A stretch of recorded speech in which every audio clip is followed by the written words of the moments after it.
Order, Sheriff. Thank you, Mr. Speaker.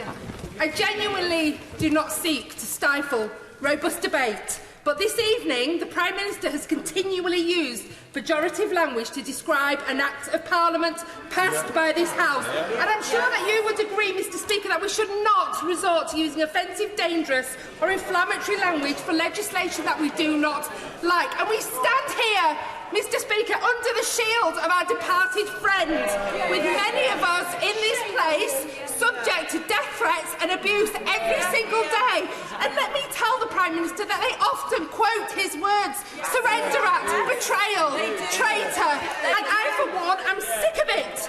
We must moderate our language, and it has to come from the Prime Minister first. Absolutely. So I would be interested in hearing his opinion. He should be absolutely ashamed of himself.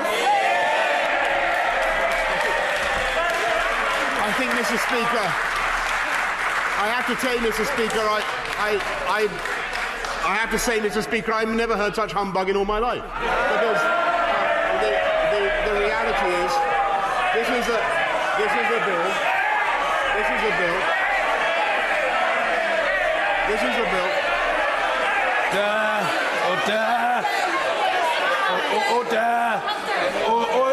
Order.